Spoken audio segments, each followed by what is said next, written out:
am beginning to understand is that there was an imperative for strategic leadership, both within the Ummah and in the world as a whole, prior to coronavirus. But if that was going to be an imperative, it is now absolutely crucial that we begin to understand how we are going to emerge from this coronavirus and what that is going to mean for us in the world to come. Prior to this, globalization had already wrought a triple crisis. There was an economic crisis with deepening inequality, deepening poverty, a growth imperative that created elites and so forth. Growth often came at the expense of the environment, and climate change was beginning to beset us. And that combination gave us a human crisis in which the mobility of people was being fought against. People were being otherized. People were being faced with all kinds of bigotries, from Islamophobia to xenophobia, from racism to misogyny, and the range of other bigotries that came with that. What coronavirus has done is that it is building on all of those existing crises. And it's now saying that what is happening is that the deepening of the socioeconomic devastation is coming together. And in response to the socioeconomic devastation, economists and governments are all weighing up the pros and cons of whether to manage the health crisis as a priority or the impending economic crisis. And so everyone is looking at hopefully a V-curve scenario in which we all take a dip, but then we get up very quickly again in terms of the economic situation of the world. Others are saying more likely is a U-curve in which we stay down for a while and then we start going up.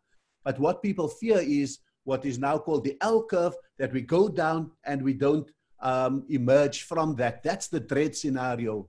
But for many of the marginalized people, I think the L-curve is a likely scenario, because how do you recover the kind of jobs? How do you recover from income deficits that will happen? How do we deal with a bond crisis that will lead to a housing crisis, an education crisis that may lead to a jeopardizing of our futures? And therefore, there's not an easy recovery, because countries are also burdened by new debts. The stimulus packages that could have pulled us out in 2007, 2008 may not be available unless you borrow your way out of trouble. But I think that trouble is really the condition out of which Muslims emerge and out of which the world emerges, because Allah promises us that verily out of difficulty comes ease. Einstein said that a little bit differently when he said that in the heart of difficulty lies opportunity. And strategic leadership is indeed the leadership that must harness the difficulty, learn the lessons, get rid of the detritus, and take the opportunities and fashion them into something new. And that is what strategic leadership is all about. I think that we are sitting in a world that will be fundamentally denatured, if I can put it like that. Formerly cohesive societies where you've had high inclusion, high development, those societies are having their cohesiveness completely questioned. The United States for a while has been a completely divided society, not only along racial lines, but also ideological lines. And so there are two ways to go. They could become fragile or they could become authoritarian. A country that I come from, South Africa, has been fragile. The question that we're asking, will coronavirus pull us towards the failed quadrant, or can we take our way up to the cohesive quadrant if we do things differently and if strategic leadership is going to be different? Many Muslim countries find themselves in an authoritarian quadrant. They have high levels of wealth, but low levels of inclusion, particularly of women amongst them. And will that authoritarianism be strengthened? Will they use the opportunity to become cohesive, or will they become fragile as a result of this coronavirus? And so I think that those are the challenges that the world faces, and that's the imperative for strategic leadership.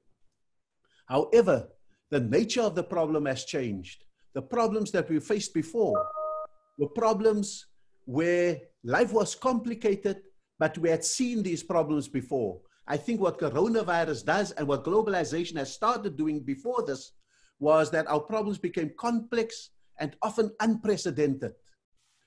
And before, our problems were complicated and therefore resolvable because there were only a few things that we didn't know. I think now we are moving into the terrain where our problems are intractable. There's no known formula for how we can deal with it. Before we could harmonize through good management the problems that we have, now we've got to make fundamental trade-offs. And so, for example, the kind of trade-offs that are being thought about in coronavirus is how many dead can we spare? How many deaths can we manage in order to let the economy emerge? Or do we say, let's go into economic recession in order to save lives? Those are the kind of wicked issues that I think that we are facing. And this has fundamentally put the world into transition. And what we are going to see for a while in this transition is that, according to Antonio Gramsci, transitions are dangerous because the old has not yet died and the new has not yet been born. So the old seems to have a stubbornness in which it will cling to its veracity. It will cling to its right to exist and its relevance, and the new will be held back either by our indecision, our lack of courage to confront what must be done, or by the grip of the old. And so, in a very real sense, this is the stuff of which leadership is made. And we are going to be faced with a contestation. Do we stick to old binaries, capitalist versus socialist, or have we moved beyond that? Will we stick to old binaries like libertarian or statist, or will we move beyond that? And in the Muslim community, can we stick to the old binaries of Muslim and non-Muslim and not embrace humanity, not embrace insan, not embrace a human-centric, responsive, shared world, shared economy, shared society, with carrying forward only our best values, our best intents, our best principles, and out of that, fashion the new? Or will we fall back on the old binaries that has been able to hold us from making significant progress? And that's the kind of leadership that I think we'll be missing. The problem, particularly with the Ummah, with the Muslim community globally, is that we are often high on principles, cunning on tactics, but strategically bereft. There's a missing middle that combine that in a sense holds together principles and tactics, and that's strategy. And we've been absolutely weak at that kind of level. And therefore, what we need to be able to do is understanding that there is a crisis for the old paradigm as well as for the new populisms. The old paradigm of a triumphant capitalism, or even just a resurgent socialism, those paradigms are in trouble. On the other hand, the new populisms that have emerged are also facing enormous challenges, as they are found wanting in being able to manage a crisis of the corona proportion, and certainly they've been unable to manage a crisis of climate change proportions. And therefore, in this is an opportunity for a strategic intervention if we have the know-how, if we have the will to deal with it. The problem often with people when they face these complexities, these log jams and crises that we're in, we often resort to one of four leadership models. We are often nostalgic for the past. And so if only the Prophet ﷺ was here, we could sort this out. If only we could make America great again. If only we had the South Africa of Nelson Mandela. If only, if only, if only. And nostalgic leadership is not going to pull us through this, particularly if we are going to salvage the ease out of the difficulty, if we're going to salvage the opportunity out of what is broken. On the other hand, we are also seeing a resort to a call for demagogic leadership. Strong leaders are now called for. How can we just make sure? And this is what the Muslim world is very fond of. How do we reach, not for strategic leadership, but for demagogic, strong leaders who enforce their will? On the other hand, we could also just reach for the bureaucratic leadership, the leadership that says these are the rules. We will stick to these rules. And of course, this is the debate in the Muslim community as COVID-19 have removed us from the masajid, have for the first time removed us from Taraweeh and other rituals of Islam. And against this, the idea we've got to follow the rules and we can't make new rules with old values. And so those are the things. And so the last quadrant that's available for us is principled strategic leadership that we need to be able to move through. And principled strategic leadership has to be popular as well. It's not just about being right. It's about being able to persuade people and to consult people towards understanding why they need to do things which may be unpopular in the hope that the leadership that is exercised could be popular. This is different from the populist instinct in which leaders hear what the instinct is, what people are saying, what people want to hear, and then they play it back to them and move them in that kind of direction. And so what we need to understand is that this isn't new in the world of Islam. I'm very amazed how 6 or 7 years before Hijrah, the Prophet ﷺ receives breaking news. Ghulibatir Rum. Rome has been defeated. And it refers to the battle with the Persians in which Rome is defeated. But the ayah says that Rome will soon be triumphant again, and then the believers will be happy. And the period between the defeat of Rome and the believers being happy and Rome being victorious again is a period of about 9 years. That 9 years constitutes such a crucial interregnum, such a crucial transitional decade for the early believers.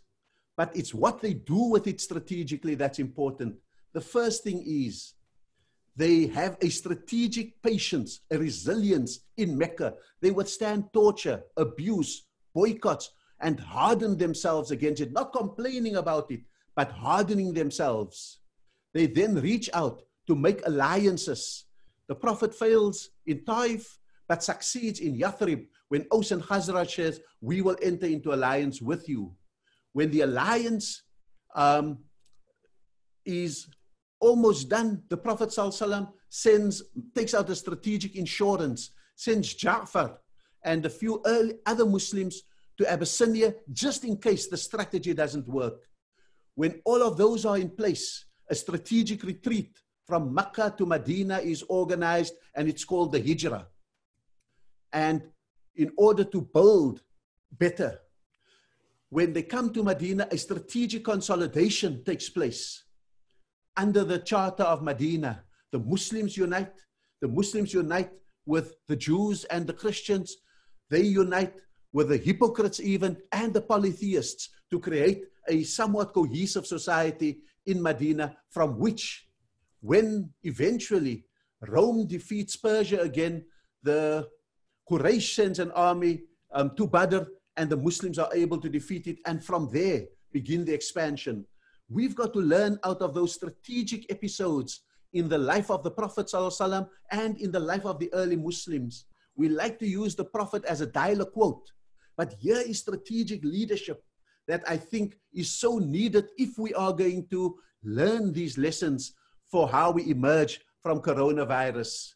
But it's going to take a long view rather than a short view. And again, I look to the example of the Prophet ﷺ in Surah Al-Fath, when they meet the Quraysh on the plains of Hudaybiyah, and they're on their way to Umrah to perform the minor pilgrimage. The Prophet ﷺ was faced with 3 choices there.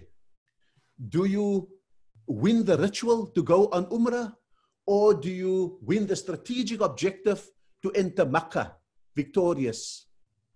Do you win the battle at Hudaybiyah, or do you win the eventual peace in Makkah? Do you defeat the enemy that you see in front of you, or do you defeat the paradigm of idolatry eventually? And in all of those cases, the Prophet chooses the long-term strategic goal as opposed to the short-term ritualistic battles and what you see in front of you.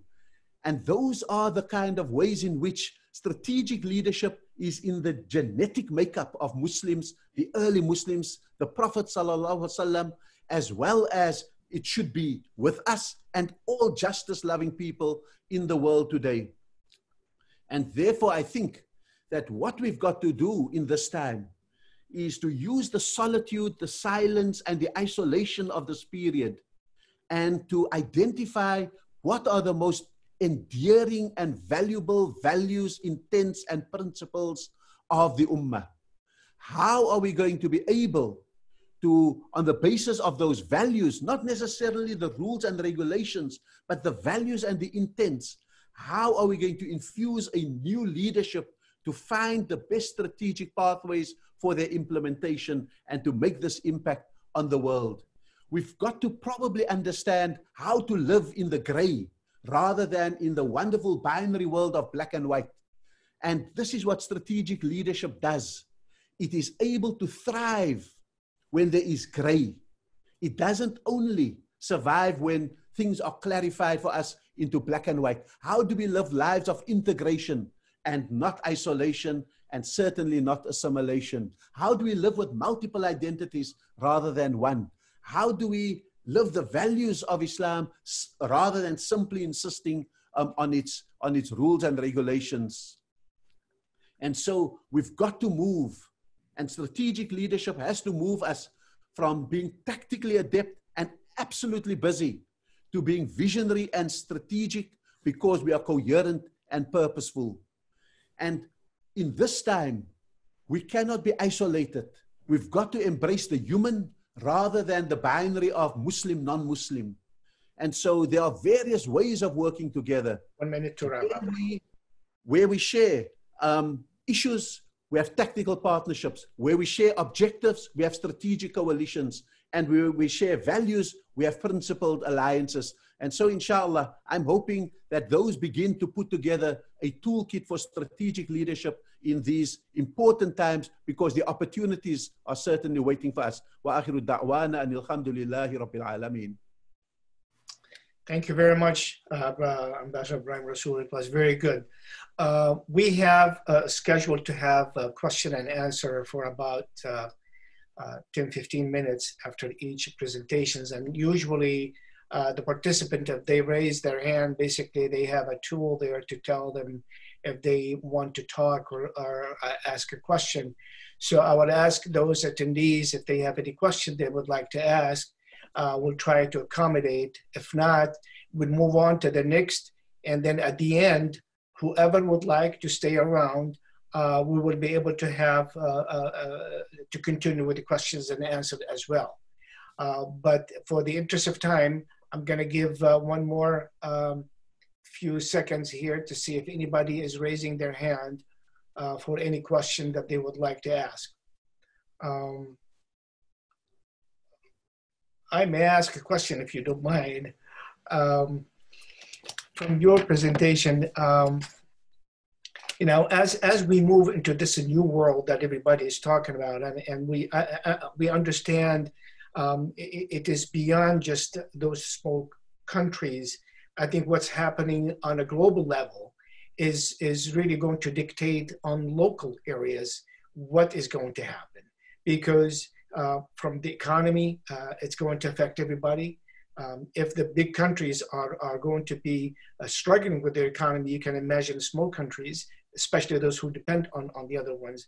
We're talking about political tension happened between the East, China basically, and the West, US and Europe. even among European countries after one of them emerged. So quickly, within the last few minutes that are remaining, I would like to see what do you think of that? I think, Akhusama, that you are absolutely right. I think that we are going to have a massive knock-on effect from the US, from Europe, onto your developing economies. I think that if the US unemployment is going to rise to 20%, the South African one is probably going to be at 50%. That's the nature of how we are going to come in. If China does not, for example, recover its appetite for raw materials, Africa's renaissance is put on hold. And so certainly the knock-on effect for the societies, it's going to be absolutely crucial, and we're probably going to find ourselves borrowing ourselves out of trouble. I think that it's going to be crucial what leadership the United States has. Is it going to be a leadership that will exacerbate the tension with China, or is the leadership that will be able to harmonize the relationships with China in order to reset a lot of what is there in the world? Is the leadership that will be libertarian and tax exempt for everyone, or is the leadership that will be able to understand a new way in which the state could play a role in lifting society out of poverty and play a far more interventionist role in the lives of people? And so that election in November is going to be crucial for the fortunes of the world, just like leadership choices. Whether we are going to be in the demagogic quadrant, the authoritarian quadrant, the nostalgic quadrant, that's not going to be good enough. We've got to get leadership that is in the principled strategic quadrant, and it's beyond the choice of a country. It's the future of the world. So I think that you are absolutely right, and it has to be leadership with imagination. The old binaries are not going to do it for us. We've got to think out of the box, and this is really, and so in a sense, I end on this note, the elections in the US is more of a referendum than it is a choice between parties and personalities. It's a referendum about what kind of world we may want to have. And therefore, if the opposite of Trump is a Biden, we've got to invest him with a new set of dependencies on which he bases his policy choices as we go forward beyond the binaries that are there.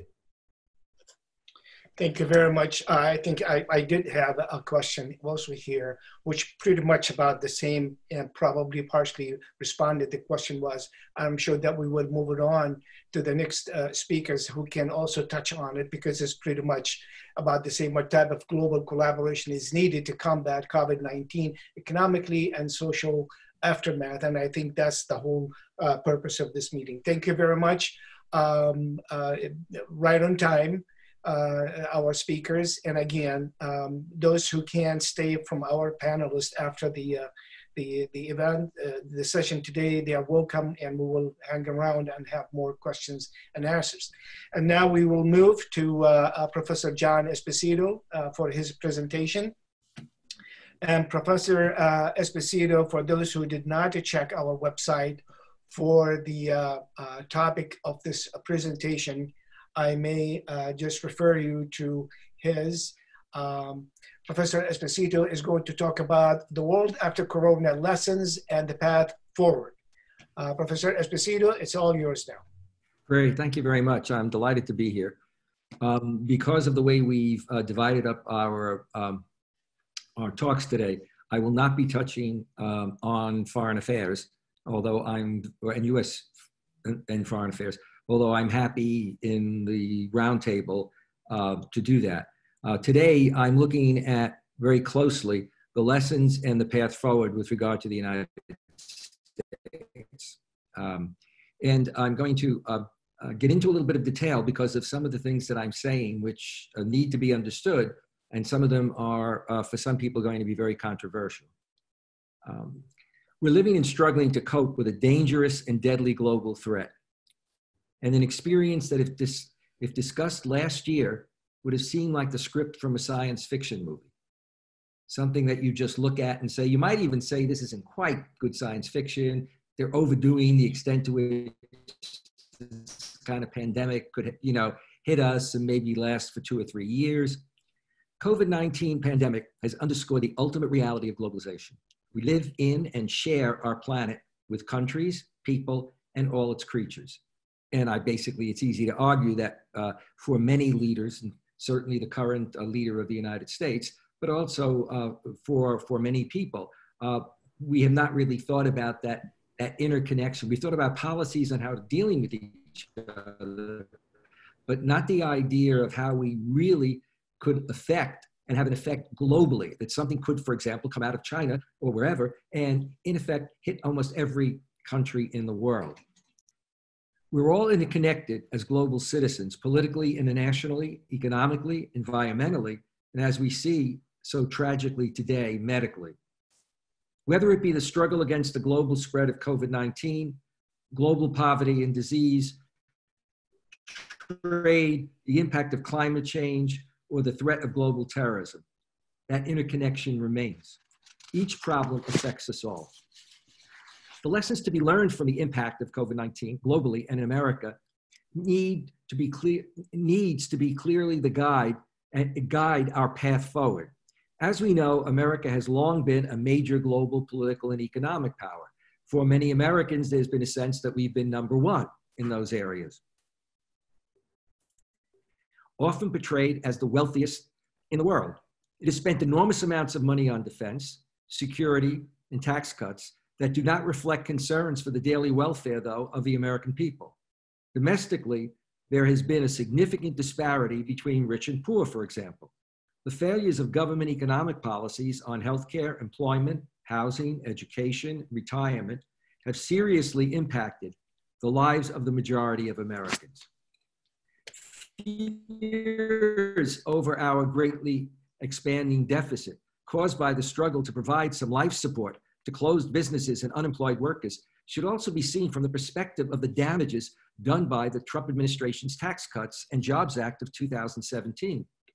The result of this act in 2017 was that the richest fifth of Americans received nearly 2/3 of the total benefits in 2018. This was supposed to be a tax reform for all Americans. But in fact, the richest fifth of Americans received nearly 2/3 of the total benefits. And the richest 1% alone would receive 83% of the total benefits in 2027. That's the way the trajectory is moving. Before this crisis and our current measures, the American deficit was substantially raised. Estimates are that the act will add up eventually to $1.9 trillion of deficit over this 10-year period.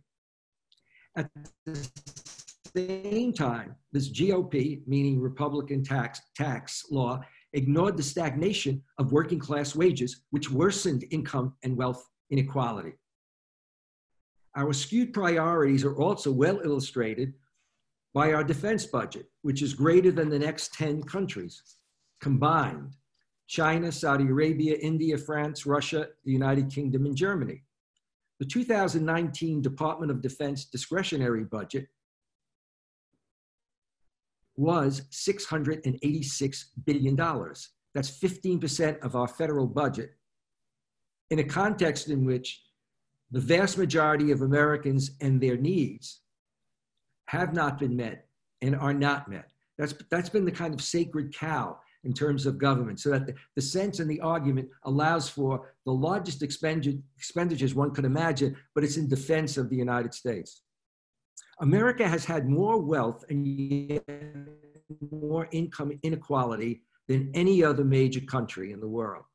More than half of America's workers, the top 1% of the US population has owned more wealth than the bottom 92%. Top 1% own more wealth than the bottom 92%. More than half of America's workers have lived paycheck to paycheck, and nearly 20% of America's children have lived in poverty during this time. The CEOs in this country have made 287 to 300 times as much as the average American worker. Tragically, we now see a phenomenal increase in the economic problems that we have not prepared for. An analysis of the employment report from the Center of Budget and Policy Priorities estimates that, quote, more than half of all the jobs lost come from the low-paid groups of industries. More than half of those jobs of people who've been furloughed or unemployed, more than half come from the lower-paid group industries. This report confirms the emergence of two distinct coronavirus economies in the US. In the economy of well-paid professionals, most people keep their jobs and work from home. In sectors where pay is low and workers tend to have fewer educational qualifications, the shutdowns often equate to being unemployed. Let's look at unemployment for a second. Thus far in America today, we see skyrocketing unemployment. The latest figures today say 30 million workers have thus far lost their jobs. What are the implications? Before the pandemic, 18 million families in America were paying over 1/2 of their income on rent. Today, for many, loss of a paycheck has often meant an inability to pay for their rent or their mortgages. We see the experience of poverty and hunger for many who have never known this situation before. You see people interviewed who just say, you know, I feel embarrassed. I feel I shouldn't be getting on a line, an unemployment line, and collecting money. You know, there are people poorer than I am. And also, you know, I just never thought I'd be doing this. Today's high unemployment reinforces the need to expand also affordable housing, which is very much in demand. Let's take a look briefly at medical insurance or healthcare. Unemployment also has meant loss of health insurance for many, a unique situation among wealthy nations. In contrast to the wealthy nations, in America, when you lose your job, you tend to lose your affordable health care. In other words, your employment is where you get your medical covered. You lose the job, you don't have medical. 1 out of 5 Americans have struggled to afford the high price of drugs. Now, let me stop it here. The fact that in America, 84 million Americans have been uninsured or underinsured highlights a major problem in the current crisis. That one out of 5 Americans have struggled to afford the high price of their drugs that doctors have prescribed for them. In addition, 30,000 people have died every year because they couldn't see a doctor when they needed one because they didn't have health care. Even before this COVID-19 crisis, more than 500,000 families declared bankruptcy each year because of medically related debt. Ironically, in the face of all the uninsured, America has paid $11,000 on health care for every adult and child. That's more than twice the average of other major countries in the world, more than twice the average. Let's look at food. We're now facing a rising food insecurity, a word that we would have never seen before. We've known we have food shortages, but not massive food shortages. It's without any modern precedent. Americans without paychecks are forming lines outside food banks, and these needs have been overwhelming many charities.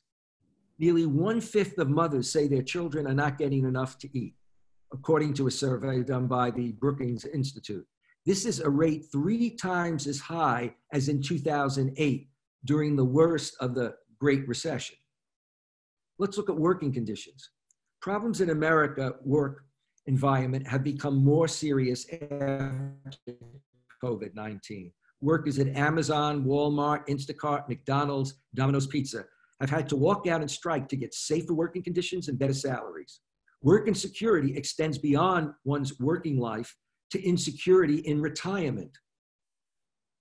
Before the pandemic, 1/2 of Americans aged 55 and older had no retirement savings in a 401k or individual account. Our Social Security system, established in 1935, needs to be reformed. Education. The costs of education have become prohibitive. College and university tuitions have increased enormously over the years, forcing many to take out enormous loans.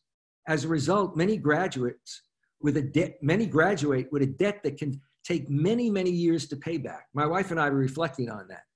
When we went to college, which was quite a few years ago, it was doable for a working class family to be able to do that with ease. And indeed, there were ways to get assistance in order to do that. Let's look at racism. Another important result of COVID-19 crisis is a dramatic increase in what the FBI identifies as America's #1 threat domestically. The exponential growth of the racism and xenophobia of the far right, white nationalist, supremacist movements, and militias, who are driven by hatred of people of color, Jews, Muslims, and all immigrants.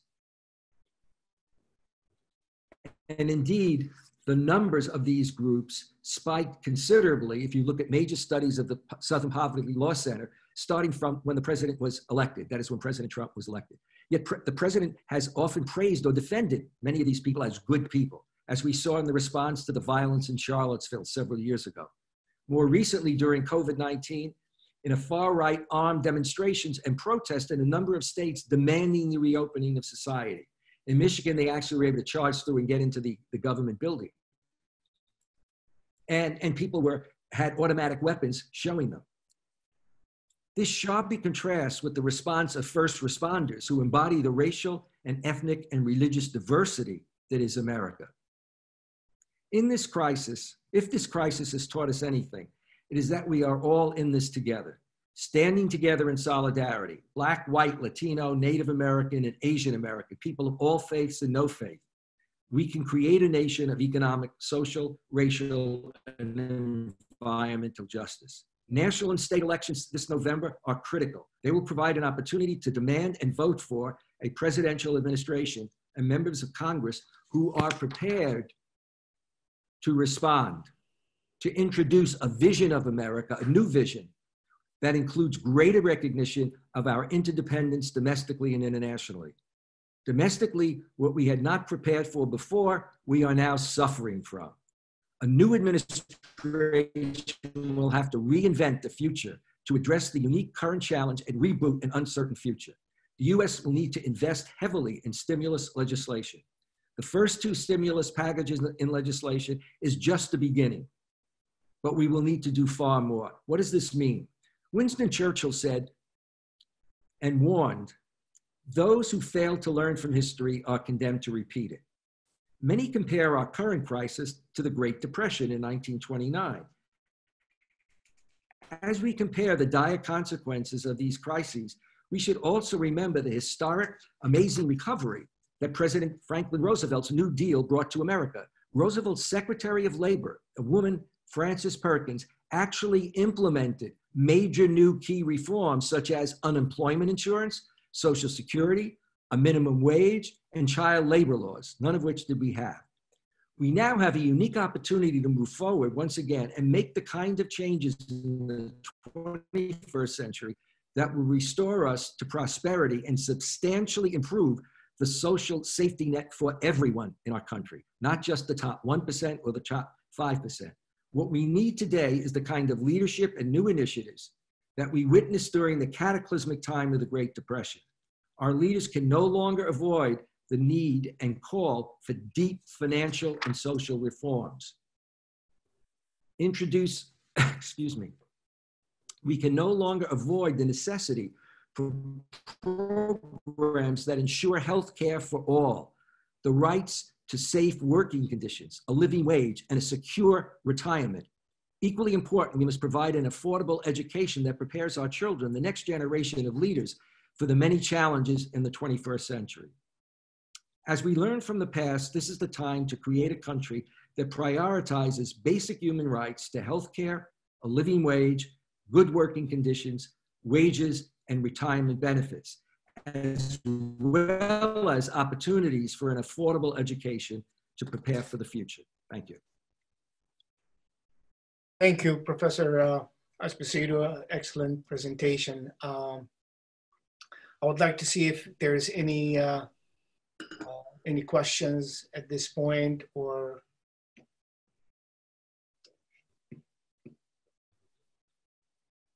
as we said, attendees, as they can easily send us their questions, and we will be able to see those questions when you go into question and answers, and then we will be able to address those. And while we do that, I would like to ask Professor Esposito, obviously with the economic situation in America is very, very challenging, to say the least. We're reaching about 15% unemployment, unheard of before, other than the Great Depression. And of course, those stimulus, I don't know how long they're gonna be able to help. I mean, they can sustain people a couple of months. That's about how much they're giving them, about for 2 months. Do you think that, and there's so much talk about the health reforms, and now it shows really that health coverage and is really crucial now for people. Where do you see, as the elections are coming, that the focus would be? Understand the economy is bad. I understand that the health system is in bad shape as well, because there's so much pressure now. How much that would be able to have an impact on the outcome of not just the elections, but the legislation that you just mentioned about the need for stimulus legislation to go forward? I think it's clear that President Trump is very concerned about it. I think the extent to which he's worried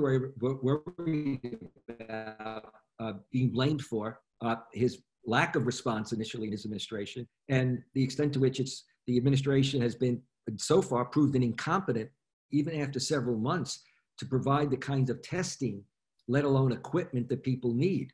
And it should be embarrassing that China can send materials to 150 countries, or that Turkey sends us a large cargo plane with PEP materials, sending it to the United States. I mean, we have this shortage, et cetera. And the way it's happened, he's kicked the ball now to the governors, which puts them in an incredible situation. So I think he's very sensitive about that. And I think that the way COVID has been handled or mishandled is an issue, and the way the economy has been mishandled. The fact that things have gotten worse rather than better economically for those who are not simply, you're saying, at the bottom of the ladder. The whole problem is you have a large percentage of the population that, relatively speaking, is at the bottom of the ladder compared to the top, let's say, 5% in the country. I think those issues will be there. I also think that there are, and I'm sure that Nader will be handling this, but there are major issues about our credibility today in the eyes of the world. We have managed to push away consistently the UN, the WHO, right, many in the EU. You can go through the whole thing. Palestinians, the policy that's been taken with regard to supporting greater annexation, in Israel and Palestine. I think all of those kinds of concerns have led to, and the extent to which we have a policy that at least was articulated in the visit to Saudi Arabia, and has, I think, pretty much been followed, that the priorities of fighting terrorism and business transactions, business, military transactions, but what governments do in their own country is their business. And as a result, we wind up having a president that has, in the past, bragged about the head of China, even congratulated him when the head of China managed to work things out so that he could be in power for the next 24 years. He's congratulated the head of the Philippines. He congratulated the head of North Korea. I think all of those issues are out there. And we continue, our government, to talk about General Sisi in Egypt as our close ally. Those phrases are used, and even stronger kind of language. I think all of those things are up for. Yeah, and just recently they just recently they gave another $2.3 million to rehab their aircrafts and helicopters. I have two questions here about the same thing. One is about how can America address fairly the disparities, especially healthcare, the disparity among the people, for example, the race or ethnicity. So that's about race. And then the one, how will the white right be managed in the near future? And another questions also kind of similarly, it is likely that the new toxic nationalism will surface in both South Africa and the USA, bearing in mind, of course, the development and demographic differences between these two countries. Of course, they are asking if both of you can speak to this, and I would love to do that. I still have 9 minutes for Professor John Esposito, and I will have Ambassador Ebrahim Rassol answer that question if he would like to stick around after we finish the session so that we don't take time from the other panelists. It might be good if Professor, you have 9 minutes to get this taken care of. Well, I'll just be very brief because I think we should go to Nader because he has an expertise, and and then I'd be happy to join in the conversation then. I think that with regard to the white supremacist nationalist mentality, that is swept across a good part of the country. It's not just in the U.S. It's across Europe significantly, and the anti-immigrant attitude, and then it spills over into other countries. I think I think Americans are going to have a significant choice. It's not just a matter of changing some policy. The fact is, it's going to be who we elect, because so much, it's not only the difference. In fact, we have a polarized political system now, which is sad. You don't have a middle in the Republican Party. So they have pushed over for reasons of wanting to be reelected, or for many, maybe because they agree with President Trump. But the reality of it is that all of this is seen as around a single personality, because the single personality pretty much has made it clear that anything that is going to be changed, he is going to change. And anything that is going to be stopped, he is going to stop, which means retreating, for example, in terms of our environment plans, retreating in terms of past policies with regard to relationships with other countries, not really addressing issues of the lack of an equitable distribution of wealth. So I really think it's going to get down to two personalities. The challenge for Mr. Biden is going to be whether or not he can step up to the plate and offer not just a kind of criticism, of the other, of the person he's running against, or even of the party, but a very measured criticism that's specific and that puts forward what his agenda and policies will be. What does he really think about education, healthcare, et cetera? Now, he's begun to respond, I think, broaden his perspective somewhat. And I think some of that is due to the fact that people like Bernie Sanders and also Elizabeth Warren, had significant following, and the Democrats realized they need that sector of the society. So if that kind of broadening takes place, a broadening that allows for a more equitable approach to the concerns of African Americans, Latinx, to the concerns of Muslims, to the concerns of American Jews, et cetera, then I think Biden can have a good shot at winning. But he's going to have to put a lot of, as it were, teeth on his agenda. Thank you. You got 5 more minutes. A question that says, how much is the COVID-19 is conspiracy theory and how much is reality?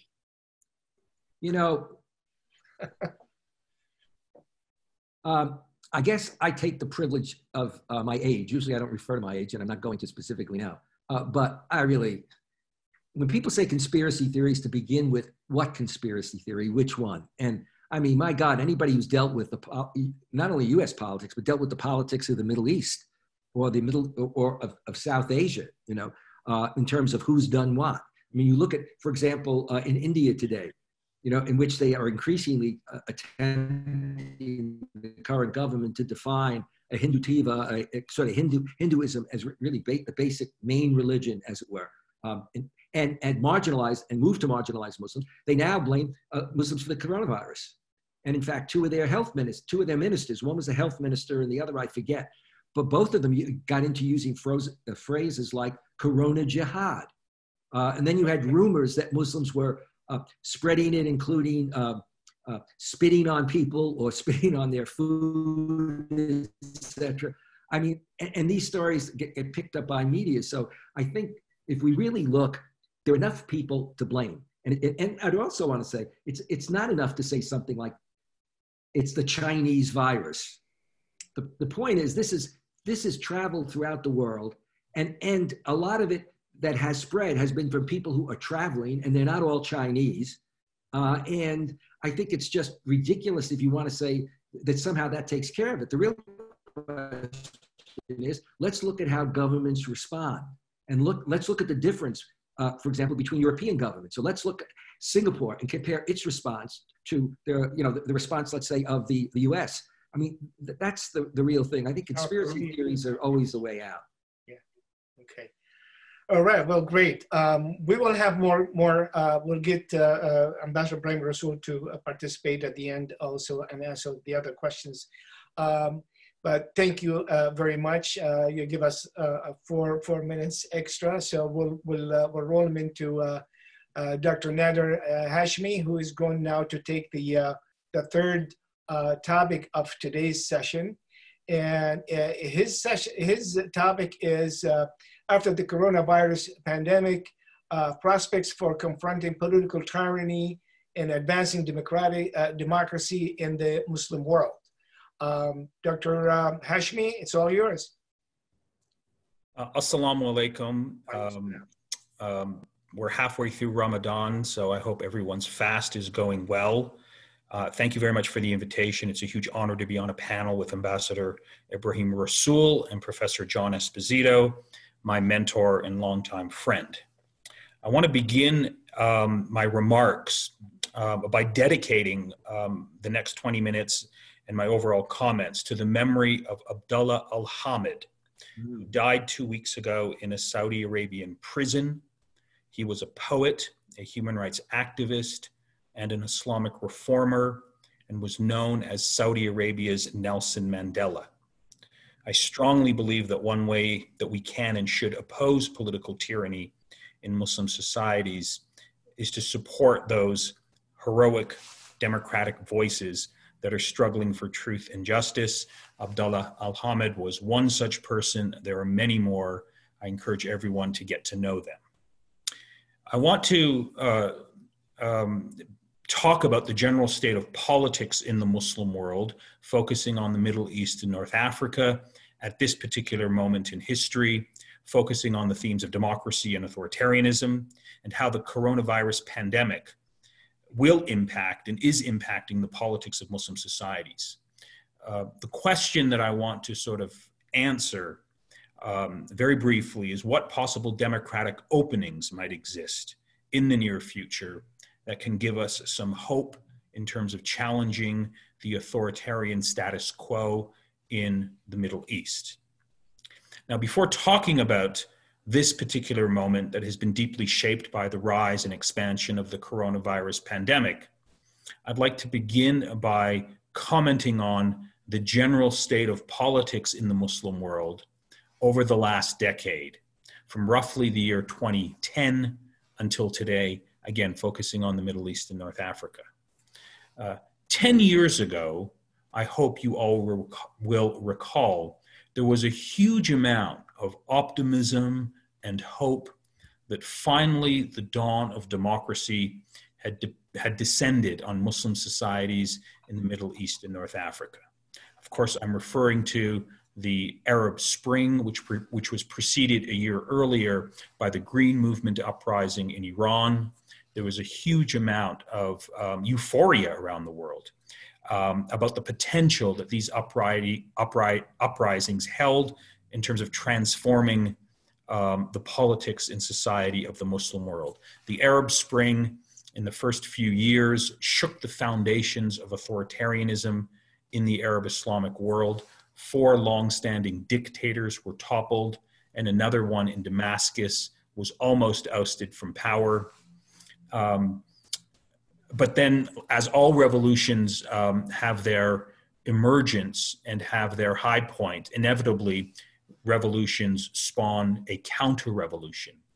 And the deep states in all of these countries that were rocked by Arab Spring uprisings, the old ruling elites, backed by regional and international allies, fought back to reclaim power.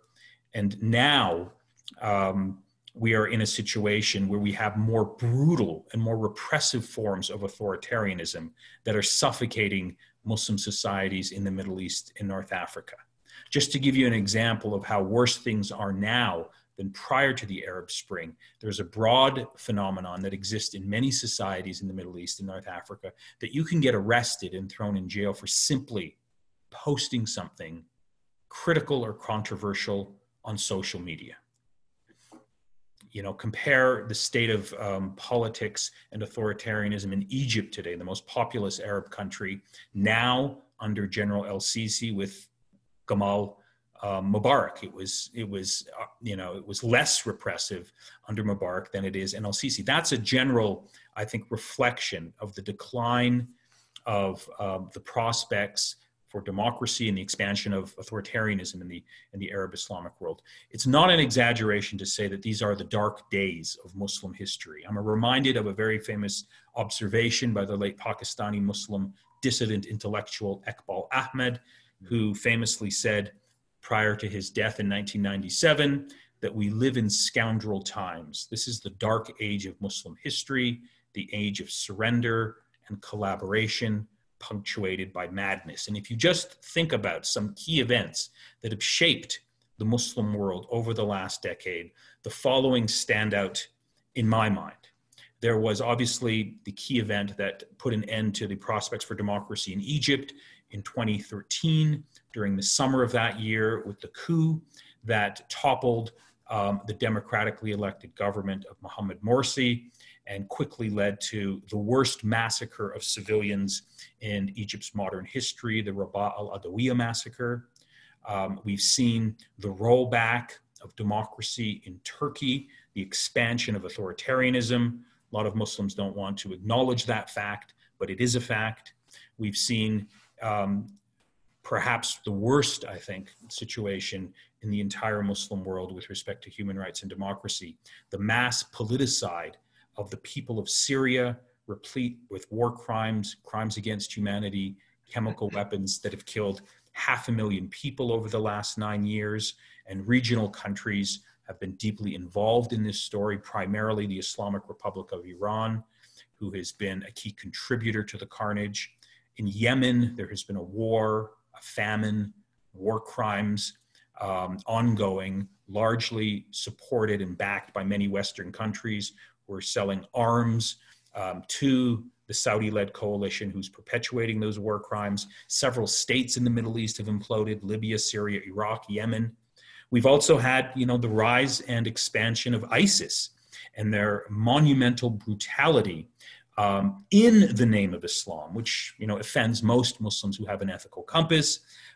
You've had the genocide of the Rohingya, which is ongoing, according to the latest reports that I've seen. And then you have arguably today what I consider is perhaps the worst human rights catastrophe on the planet, and that is the ongoing cultural genocide against the Uyghur Muslims perpetrated by the Chinese Communist Party. I would also add, this point has already been raised, but it's worth mentioning, the global rise and expansion of Islamophobia led by Donald Trump and his allies around the world. The rise of authoritarian populism is deeply informed by a particular anti-Muslim animus in Europe, in India, in Australia, and in New Zealand. And then finally, just to add to this picture, as to why I think these are the dark days of Muslim history, you have the case of Palestine, which is a key marker of contemporary Muslim identity. In recent years, particularly since Donald Trump came to power, you've seen a rapid expansion of Israeli settler colonialism, which is nonstop. And as I'm speaking, there is a plan in place over the next few months for Israel to annex more of the West Bank. And of course, the tragedy of these events that I'm describing, not just in Palestine, but also in the case of the Uyghurs, is that there's been a lot of complicity and active participation in these events, support, some direct, some indirect, by leading Muslim governments and leading Muslim elites. In the case of Palestine, one of the reasons why Benjamin Netanyahu is moving forward to expand Israeli settler colonialism is because the previous obstacles that existed within the Arab world to defend Palestinian rights and to oppose Israeli policy, all of that has withered away. And in fact, it's accurate to say that the leading Arab states, what my friend Mohammed Fadl calls the axis of Arab autocracies, are now effectively in a strategic alliance with Benjamin Netanyahu. They don't care about Palestinian rights. They're all focused on Iran, and they're in many ways, they have been consultants and they have been participants in the plan in this new Israeli plan that seeks to expand control over the West Bank. And then you have the case of, the Uyghurs, and I think this has not generated enough attention among Muslims. The case of the Uyghurs is a case of cultural genocide. And of course, what marks this event, what's so tragic about this event, is that many leading Muslim governments, in fact, it's fair to say all of the Muslim governments around the world, are complicit in this genocide. About a year and a half ago, at the last meeting of the Organization of Islamic Cooperation, the meeting of the foreign ministers, a resolution was passed that stated the following: the Organization of Islamic Conference welcomes the outcomes of the visit conducted by the General Secretariat's delegation upon visiting the People's Republic of China, and commends the efforts of the People's Republic of China in providing care to its Muslim citizens, and looks forward to further cooperation. That was issued at the height of the persecution of the Uyghur Muslims. Every single Muslim government, as far as I could tell, voted for that statement, and many Muslim leaders have traveled to China, praised the Chinese Communist Party. So that's the picture. That's where we are right now. That's the state of politics in the Muslim world. It's a very dark one. It's a very bleak one. And of course, it's a tragic one because you have active participation of many Muslim governments in these unfolding tragedies, particularly the one in Palestine and the one with respect to Uyghur persecution. And this is, of course, was prior to the pandemic. With the arrival of the pandemic, things have gotten decidedly worse. In the year before the emergence of the pandemic, there was a lot of reason for cautious optimism that things were beginning to move in some countries in the Muslim world in a positive direction. There were very heroic, very courageous pro-democracy protests that were challenging authoritarianism in several key leading Muslim countries: in Sudan, in Algeria, in Lebanon, and in Iraq.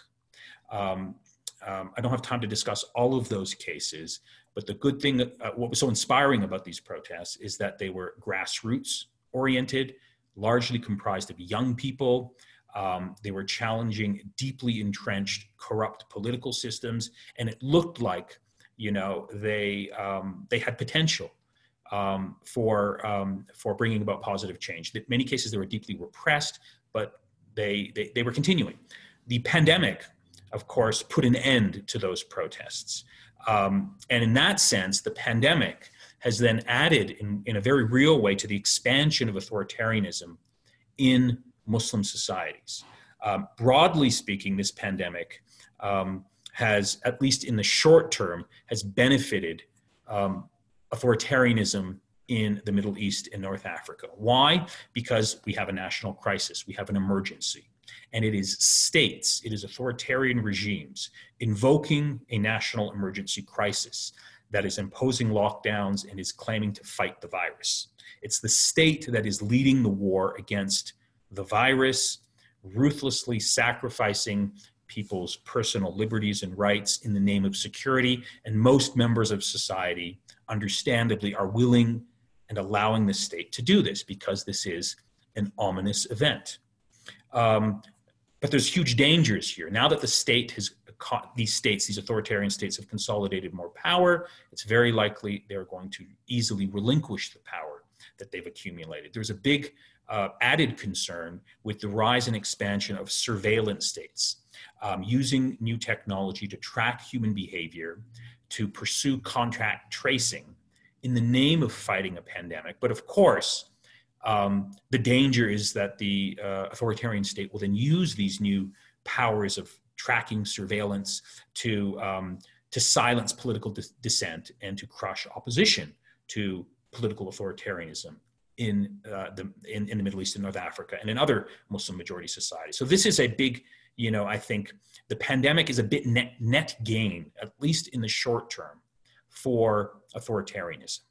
One trend you see across the region is that many of the authoritarian regimes are lying about their numbers. I'm in a habit, I guess many other people have this habit, I check the numbers regularly. What sticks out when you look at Muslim majority societies is how the numbers generally are pretty low.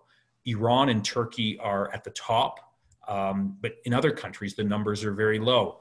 Part of that has to do with the inability of many of these corrupt regimes to properly test people. But I think also it's pretty clear that these states, many of these states are lying about the numbers because they don't want to send a message that they've lost control. The other related trend that we're seeing is that in the name of fighting this coronavirus pandemic, you're seeing an increased repression of opposition and political dissidents across the region. People have been arrested in many Muslim societies for simply questioning the official narrative or even questioning the number of people who've been affected. 2 weeks ago, it was reported that the Islamic Revolutionary Guard Corps in Iran had arrested close to 4,000 people simply for spreading rumors about the coronavirus, which is another way of saying they questioned the official regime's narrative on how many people have been affected.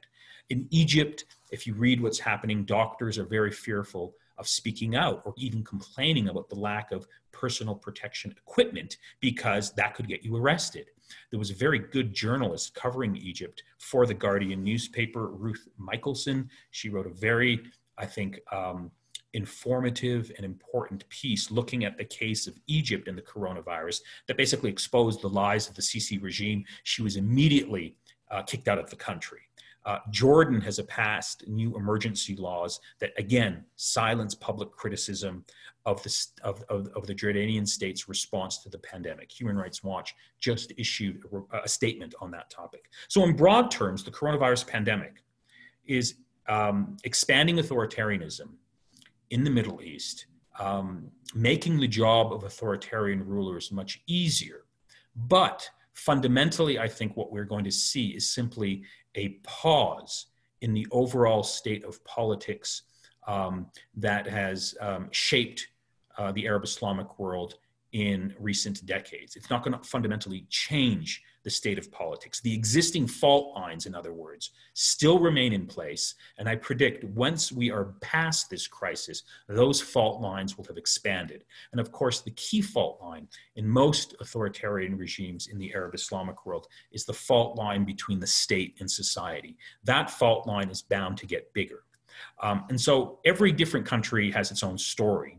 But the broad grievances that I think shape most countries in the Middle East and North Africa, and is the key source of instability, is that you have these longstanding corrupt ruling elites whose rule has been characterized by expanding corruption and cronyism and incompetent rule, who are unable or unwilling to share power or to concede power. These corrupt ruling elites are well known for siphoning off money, for siphoning off public money that we know now should be spent on things like public utilities and public services such as hospitals and public health care.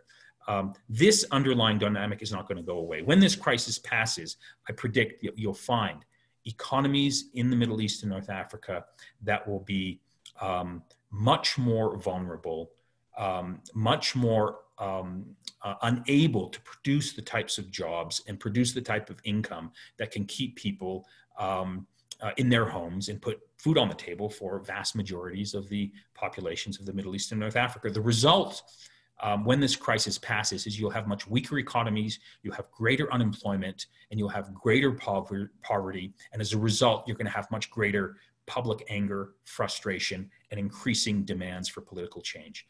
I think we should all pay attention to what's happening right now in Lebanon.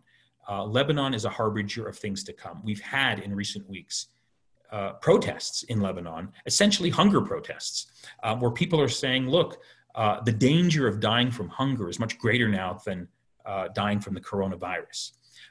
This is, of course, related to a broader trend that I think is not sufficiently appreciated, is that in the Arab world, you have much higher poverty rates than most people appreciate. Rami Khouri has done some really good reporting and writing on this topic based on data from the World Bank and the United Nations Development Program, where he's concluded that poverty rates in the Middle East are 4 times higher than previously assumed.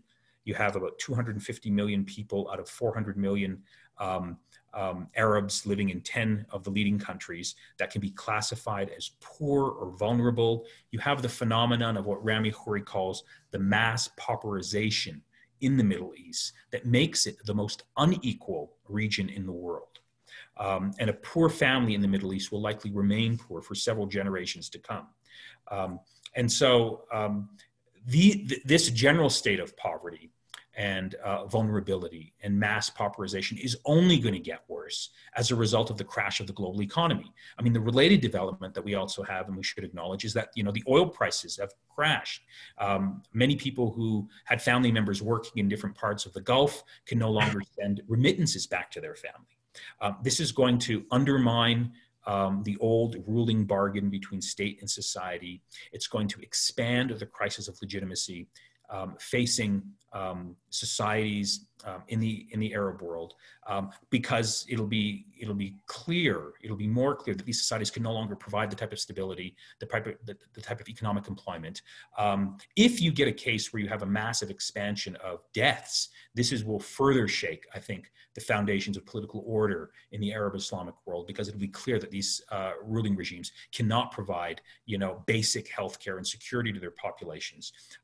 So when this crisis is finally over, I think we're going to see a much more weaker, a much more unstable, and much more frustrated sets of populations who will, I think, repeat the underlying demands that were at the core of the Arab Spring. Let's not forget that the core of the Arab Spring uprising begins as a series of economic frustrations. Remember the heroic story of Mohammed Bouazizi in Tunisia, who sparked the Arab Spring protests. So this is something that I think we can expect in the coming months after this crisis has passed. There's also the related, I think, development that we have to pay attention to, is that as societies become weaker and more vulnerable, extremist groups are going to take advantage. We're already seeing an expansion of attacks by ISIS and other groups in Syria and Iraq. This is a ripe opportunity for them to exploit. That's something that I think we have to pay close attention to. Let me just end with some concluding comments on sort of the future. How can and how should sort of Muslims respond to the next crisis, the coming sort of coronavirus crisis, and what comes afterwards? It really depends, I think, on where you are. I don't think one size fits all people or all Muslims around the world. I think American Muslims have a unique responsibility that doesn't fall on the shoulders of other Muslims. The biggest, I think, challenge for American Muslims is to do everything they can to defeat Donald Trump. Donald Trump represents a threat not just to American democracy, but he's a threat to the world. Everything can and must be done to try and defeat him. But there's also, I think, another reason why American Muslims have a unique moral responsibility. Like it or not, the United States is the most powerful player in the international system. What the United States decides to do or not do can shape global trends in ways that no other country can. That places then a unique moral burden on American citizens, and particularly American Muslims, to get involved in the political process and try to bring about some constructive change in this next election. This next election is an important election, not just for Americans, but for the entire world. The second point that's worth talking about, and Ambassador Rassol talked about it, we need to learn the lessons of the Arab Spring. One of the reasons why Tunisia was successful is because the Tunisian democratic forces were able to engage in cross-ideological coalition building 10 years before the uprising began. There are deep lessons there that I think Muslims need to study. It can't just be your own group or one ideological group of political actors. You have to engage in strategic coalition building to challenge authoritarian regimes, or you will not be able to be successful. The third point that I want to make very quickly in passing is, one of the tragedies of the contemporary Muslim condition is that it's very difficult for Muslims to gather and meet together to talk about their collective plight. It is much easier for Muslims to meet in London, Paris, and New York than it is for them to meet in Cairo, Riyadh, or Tehran. That's a problem. So anywhere Muslims have the opportunity to meet, to gather, to discuss and openly debate our collective plight, that's something that needs to be seized. Webinars are a great opportunity to do this. We can reach potentially millions of people. We need to seize those opportunities. I began my talk by referencing a heroic Islamic reformer who was killed in a Saudi prison. International solidarity matters. There's thousands of heroic political prisoners in dungeons and in prisons across the Muslim world. They deserve our support. They should be celebrated. It would be good to see American Muslims who have the freedom to organize to honor some of these people with an annual Human Rights or Muslim Democrat of the Year award. And finally, I just want to echo a point that both Ambassador Rassol and John Esposito mentioned, that this is a turning point in history, this pandemic. It's a transformative moment. And out of this transformative moment, there's the potential for us to try and reconstruct and to ask important questions. I think that's what we need to do. We need to think in big terms. We need to think about major transitions and opportunities for, transformation. One thing that I would just suggest is that we need to expand our understanding of human rights. It's pretty clear now that our conception and our understanding for human rights must include the right to good health care. I think that's one of the big lessons here. And so when we talk about supporting human rights, it has to be a conception of human rights that's much broader than our previous conception, because it's pretty clear that if you don't have the right to good health care, your family's status on this planet will be deeply compromised. Thank you for your attention. Thank you, Dr. Hashemi. It was very, very good presentation. We really appreciate it. I really want to thank all our panelists here that they're really working on time with their presentations. I will start with a few questions to Dr. Hashemi, then I have a few other questions and some hands been raised that I missed. And then I will give them the priority after the first questions to Dr. Hashemi. We had a couple of questions. One is, they said that post-COVID-19, what can we expect in relations to wars going on in countries like Yemen, Syria, and Libya? Will interventions to these countries be minimized? Will the wars decrease? That was one question. And then we had another question here.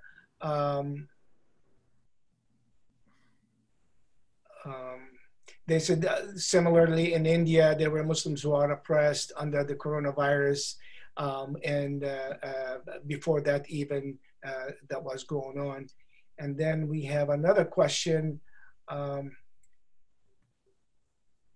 It is likely that new toxic nationalism, okay, that would be addressed to both Dr. Esposito and and Ambassador Rassol.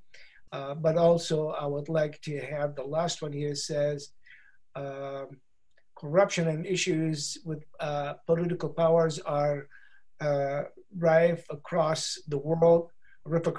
How can we become less Arab-centric in our approach as an ummah and come together as a global ummah of millions from across the world to address these issues? There are more examples and voices to address, like Senegal, Malaysia, Indonesia, that make up a large portion of the ummah and have another perspective. How can we include and create more prominent platforms for African and Southeast Asia Muslims? Those are good questions. Very quickly, the first question about wars in the Middle East, Syria, Yemen, et cetera, will they expand? Will they contract? Again, it's difficult to sort of apply one answer to all of the different wars that are underway in the Middle East or in the Muslim world. Many of these wars are able to take place because of regional and international support. The war in Yemen has been going on because the United States of America, mostly the White House, Congress thankfully has shifted on this, is backing the Saudi war effort unconditionally. So I think if there is significant international opposition, if not just the United States, but if you follow the story in Yemen, the United Kingdom, Germany, Spain, France, they're all selling weapons to MBS to use in Yemen. If those countries were to say, and this is actually a resolution that is passed in the US Congress, we are not going to sell weapons to use against civilians in Yemen, I think that would have an effect. The case of Syria is similar. The war in Syria has largely been led and has been perpetuated, not just by the Assad regime, but the close alliance that the Assad regime has with Russia and with Iran. So I think one has to look at each of these countries on their own, within their own framework, and figure out, what are the sources that are perpetuating it, and what are the possibility of trying to bring some sort of political solution to those conflicts. I could say a lot more if we want to get into this. India and the Muslim predicament in India, again, I think, what's happening in India is catastrophic. Again, it's arguably one of the worst cases of Islamophobia on the planet. I'm seeing predictions that it could lead to a mass sort of, slaughter of Muslims, a genocide. And of course, Donald Trump was in India just a couple of months ago. The Indian government is sustained and supported by many countries around the world. And I should mention, again, as part of the focus of my critique of authoritarian governments in the Muslim world,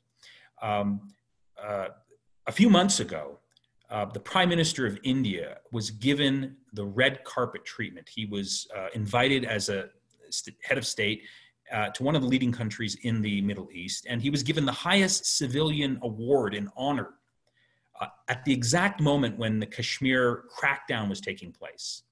And of course, I'm referring to the United Arab Emirates, who hosted Narendra Modi, who rolled out the red carpet and was celebrating this authoritarian political leader who's persecuting Muslims. And at the same time, the United Arab Emirates has the gall and the audacity to project itself and present itself as an island and as a supporter of liberalism and tolerance around the world.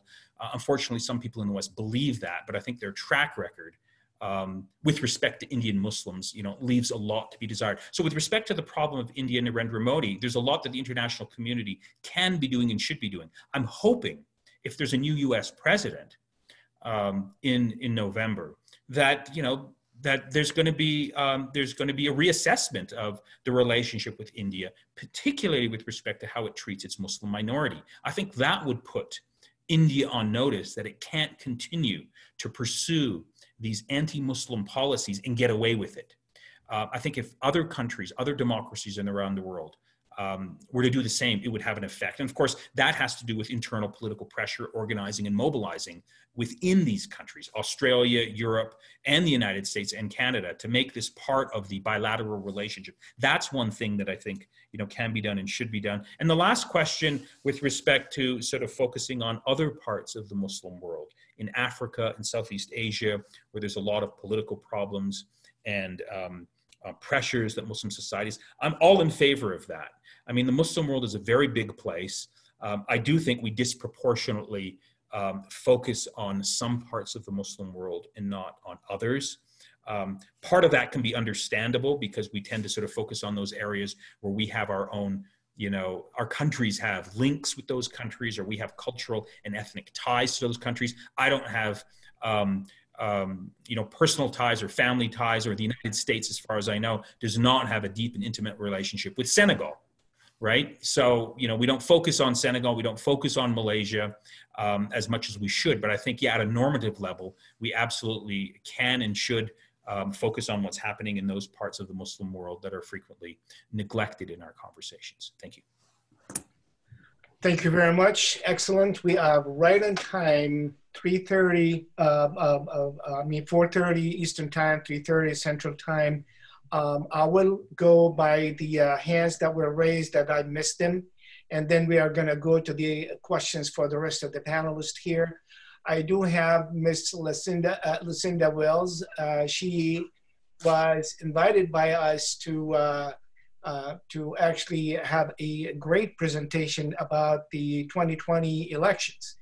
And we had a summit in DC area in Virginia, and she was a speaker there that she really enlightened all of us. Lucinda, thank you for joining us in this, and the mics is yours now. You can ask your questions.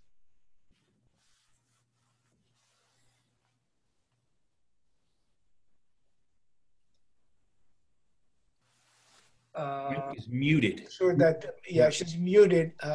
You can unmute your, okay.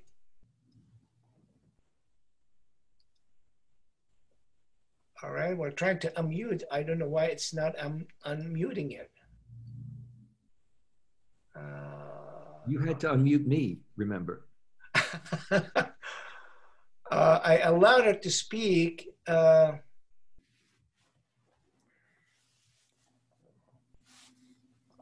I don't know why it is not Oh, there it is. There we go. She is, okay, Lucinda, go ahead. Hello? I'm not that same person that you described. I'm just watching. Okay, that's okay. I think you raised your hand, right? You want to ask? That maybe have been by accident, yeah. Oh, okay, all right, that's fine. Okay, no problem. I have another question here from Dr. Ahmed Darag. He will be asking a question. Dr. Amr, you can go ahead. Can you speak now? Yes, thank you very much, Dr. Osama, and thanks for the three speakers for the distinguished talks. Actually, my question was for Dr. Esposito, and he talked about changes required. Oops.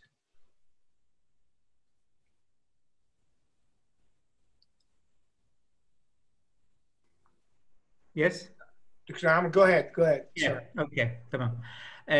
So my question was for Dr. Esposito, and he was talking about the necessity of policies in order to switch to favoring poor people and less fortunate people, so on and so forth, which requires, let me take the side of the other side of the table, and I would say that this would require a lot of public spending, and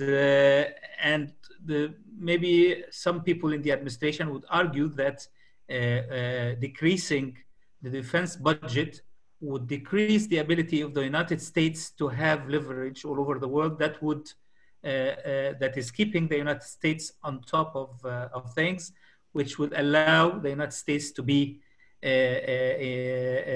able to take the leadership seat and go ahead with serving its people. This is the argument. So sure, reducing the defense budget may not be the right solution from this perspective.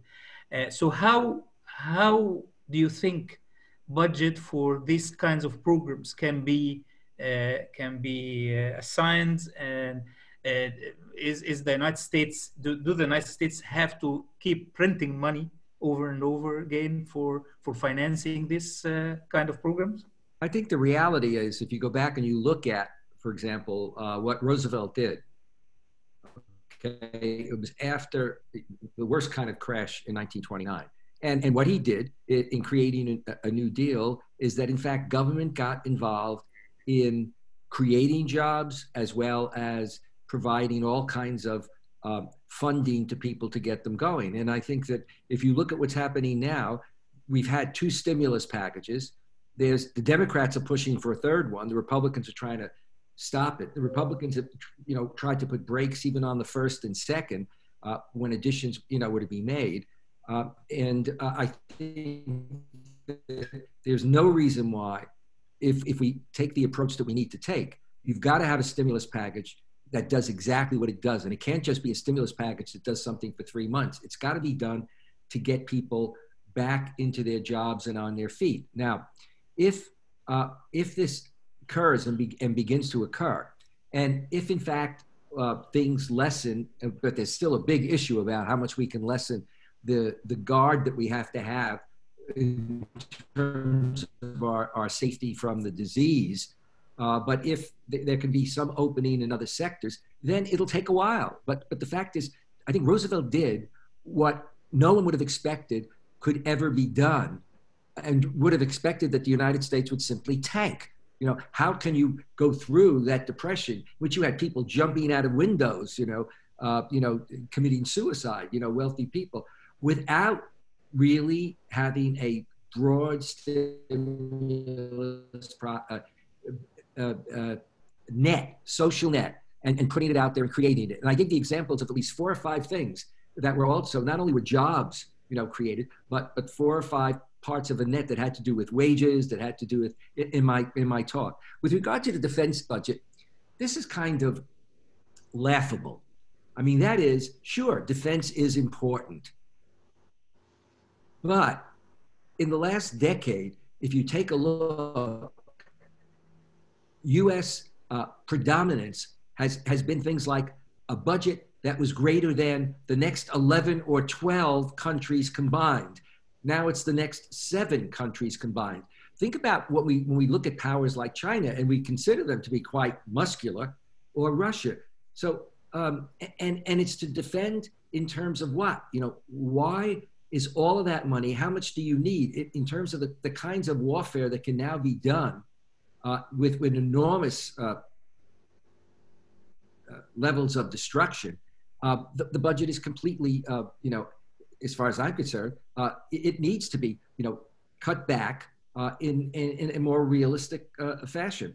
But I would really emphasize that the only way we're going to get out of this is not by simply trying to open up. I think it's great that the president wants to try to open up, but it's got to be done with much more safety and security, which does not exist now. The testing isn't there, et cetera.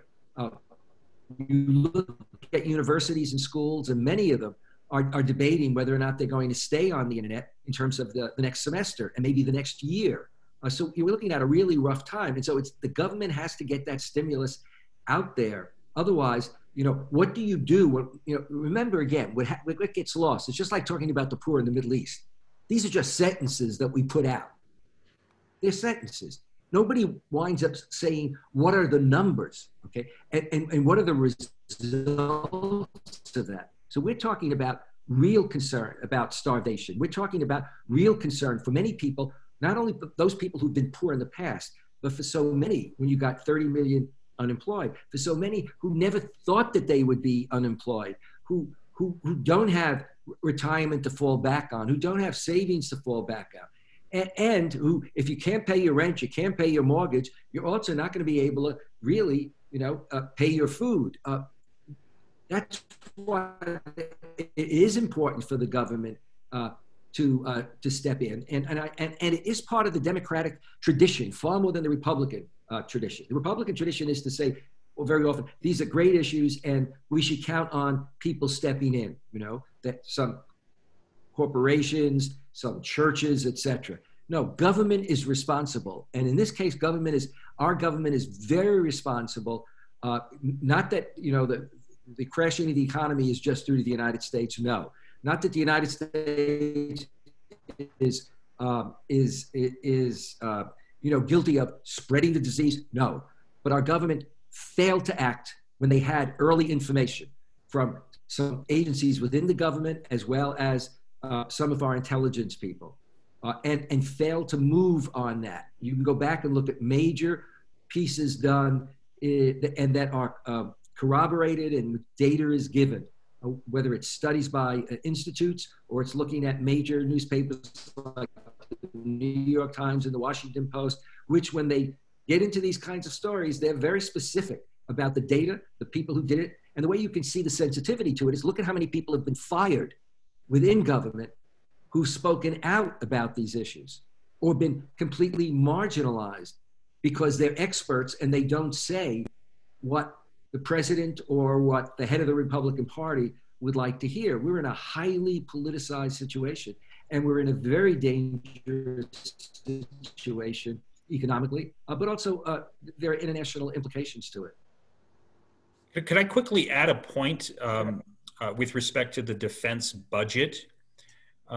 We have a defense budget that's over $700 billion, but we also have a new reality that's staring us in the face. That $700 billion US defense budget was supposed to protect the American homeland and protect Americans. But what's killing Americans today? 75,000 Americans are now dead, not from an external virus, not from an external military attack or terrorist attack, but from a virus. What you would hope that during this new reality would be a reconsideration of how Americans want to spend their money. And spend it in ways that actually, you know, deal with this crisis moment. The huge tragedy that I fear might emerge is that we don't have another Roosevelt as a president that's an option for Americans to exercise. We have Joe Biden. I don't see Joe Biden as a transformational president. I don't think he has, I hope I'm wrong, the vision to stand up to entrench interests and to do what Roosevelt did, in the 1930s and 1940s. That's the big tragedy. But I think the argument and the evidence that I think could persuade a lot of Americans is that we need to shift our priorities away from this massive military budget that's supposed to protect us and put it towards, investing in global pandemics. If you compare our military budget with our pandemic budget, it's like a night and day. And I'm hoping that this will be part of the American political discourse. I don't see any evidence of this right now. Just asking yourself, 75,000 dead Americans. The projection is by August, it'll be 134,000. Where is the Democratic Party? Where is the Democratic Party against this backdrop of a national tragedy? It's almost an embarrassment, which is why I'm very skeptical, unfortunately, about the possibility of transformative leadership emerging to seize hold of this opportunity. Thank you very much. We have the early question that we postponed, and then I will take the other questions here. That was, it is likely that the new or newer toxic nationalism will surface in both South Africa and the USA, bearing in mind, of course, the development and demographic differences between these two countries. Could Professor John and Ambassador Ebrahim Rassol speak to this? And there was another question, maybe Ambassador Ebrahim Rassol would answer. They were asking, what is the role of masajid in the new phase of COVID-19? So you can take it from there. Whoever would like to stop first. Ebrahim, why don't you go first, and then I'll follow. No, I think that there's definitely dangers that the second pandemic, which is always there, is the pandemic of bigotry, which shadows other pandemics like COVID-19. I think in South Africa, we've had an unprecedented kind of coalescing around the presidency of Cyril Ramaphosa. They've seen what he was doing as rational. There was compliance with it, and there was willing compliance with the lockdown regulations, the closing of factories and so forth. It's wearing thin a bit as poverty deepens, as unemployment, food insecurity deepens, etc., etc.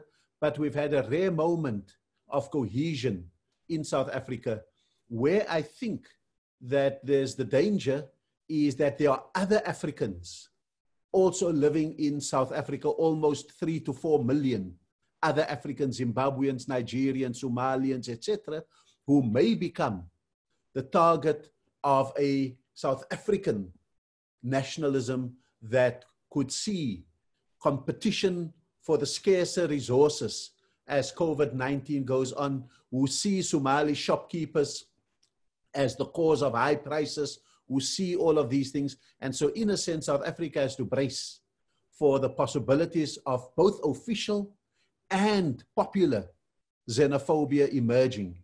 And official, I mean that state officials who have to patrol the laws may deprive other Africans of their rights in South Africa to trade, to do business, to move, to testing, etc., etc. So I think that that really is where we are there. We are not where the United States is, where there's the mobilization of anti-others that would be there. So that's the one thing. I think that the issue that if I could just go onto it, I think the role of masajid. I think the masjid, the mosque, holds a central place in the Muslim imagination. It may deepen because of our dislocation or our isolation from the mosque for Taraweeh prayers, for daily prayers and congregational prayers.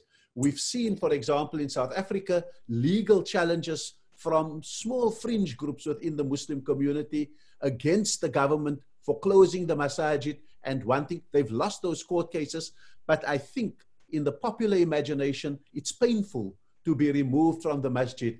However, I think that what has happened is that your clerical and official fiqh or jurisprudence has been shaken up, not only in South Africa, but across the world. Now suddenly, every person can be an imam in their homes. That monopoly is breaking. Every person reads the Quran. That monopoly of understanding and transmitting the Quran is broken. Now suddenly, jurisprudence is more flexible than it's ever been.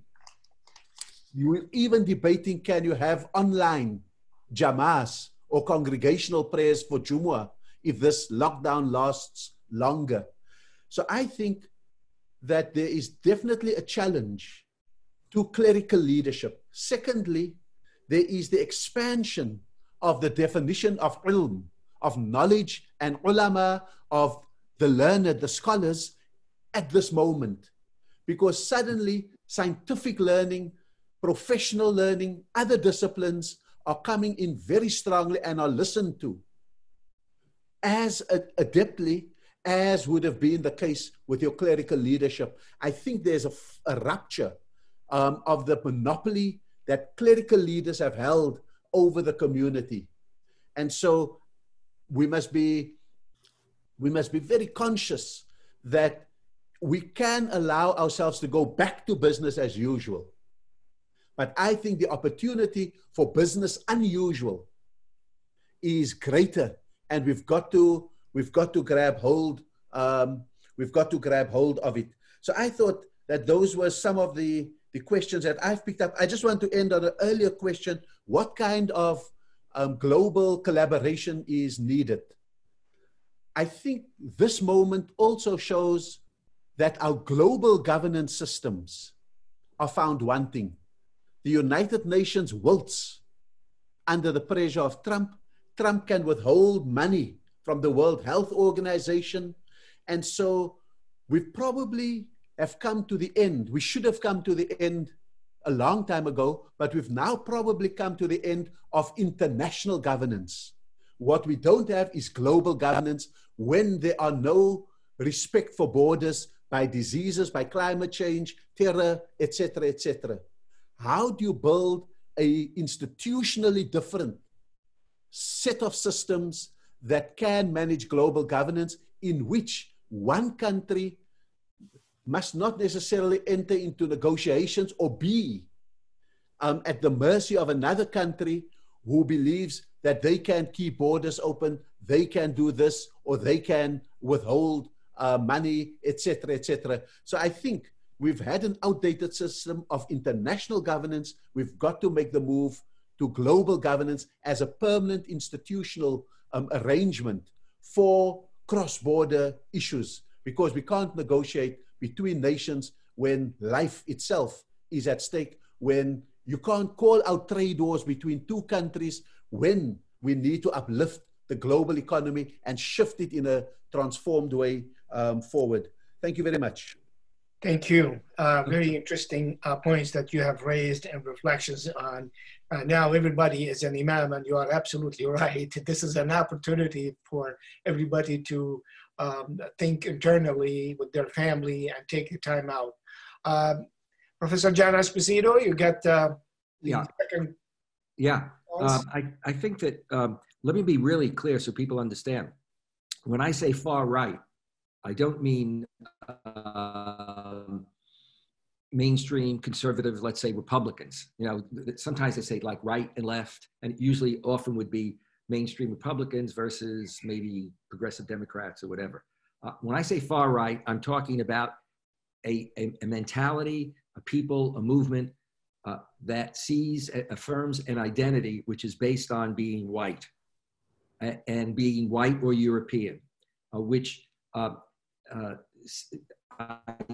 identifies it in terms of that this is the really major true identity. And often for many of them, they will also put it in also a Christian context, even though ironically, many of these people, for example, whether in the US, but certainly in Europe, are people who no longer identify very much with, if you will, Christianity today, but it's the idea of Western Christendom, or, America and American, that America is a country of white, it's Christian, and everybody else is foreign, and therefore that's where it then feeds, anti-Semitism, anti-Muslim attitudes, anti-immigrant attitudes, etc. When you get into that far right side, then you have a very hardline ideology and identity, which really then wants to keep the other completely out, okay? And it got reinforced and gets reinforced when you have, sadly, a president who said Islam hates us.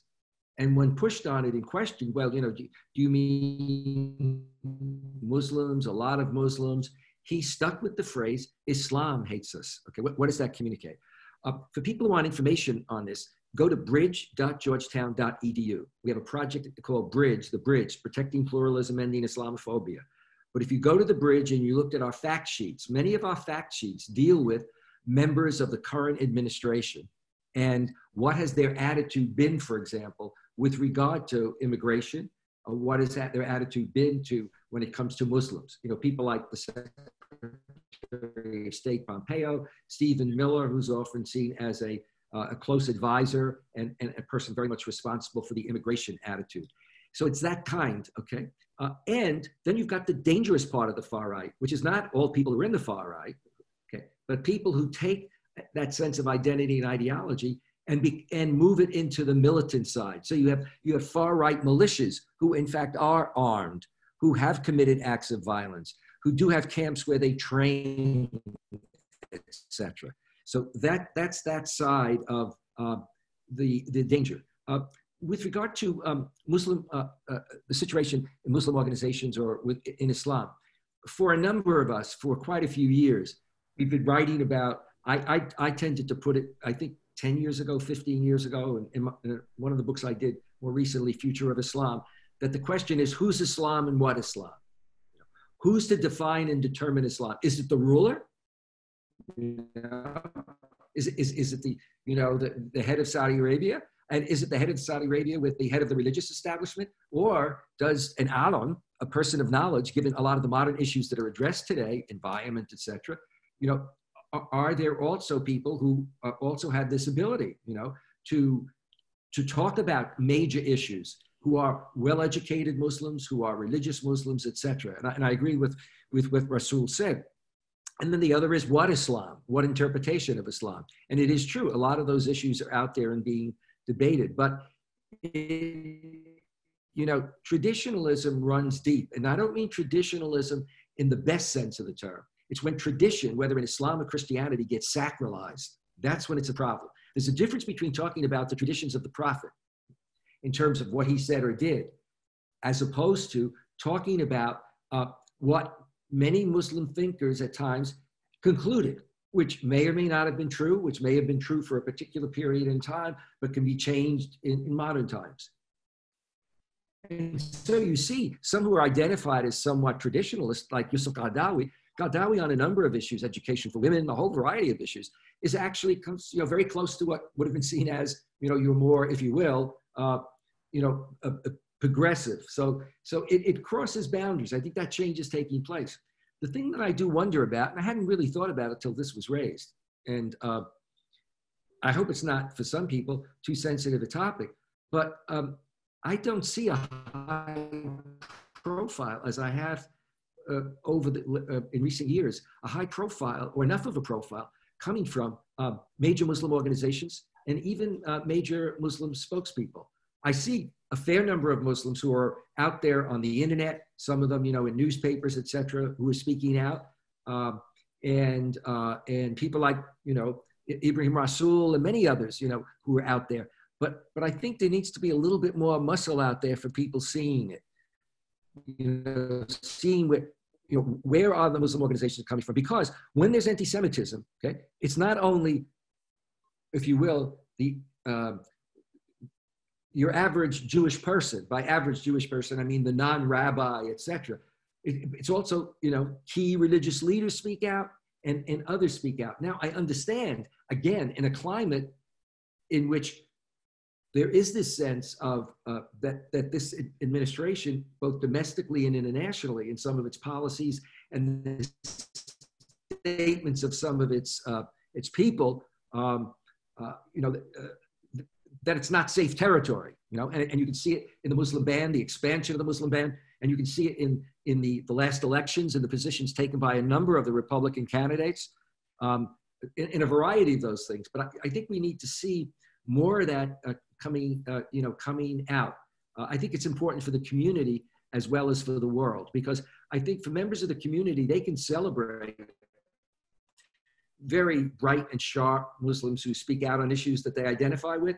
But certainly if they're older to begin with, there's also, they also want to see the sort of more official religious leader too, on that issue, I can remember when I was a young academic, and before I studied Islam and spent all my time working on Islam, I was a young Christian theologian teaching at a Catholic women's college. And the reality of it was that on a number of the positions that I took, a lot of young women would come to me because they found my positions responded to the changing realities of life. But you always had a sense that deep down, they'd also like to find a priest or a nun who would say the same thing too, because they had been, seeing them as the main people who were speaking as it were for God. So, okay, so now we got this person, he seems to he can refer to the sources like anybody else, but just a little bit more secure, hedge your bets. And so I think that, but this is a natural thing that communities go through. And we're seeing it again, returning in the Catholic Church with the tremendous tension now increasingly between the more conservative wing and the more progressive wing, even among the if you will, the Catholic clerical establishment, between the current Pope and some of the more conservative cardinals. So, but anyway, that's my reflection on the question. Thank you. I think I had hands by Brother Hussein Rababha. Are you still there? You can talk now. Yes, sir. You hear me? Yes, we can hear you. Assalamu alaikum all. I just want to make a comment first of all before my question to Professor John.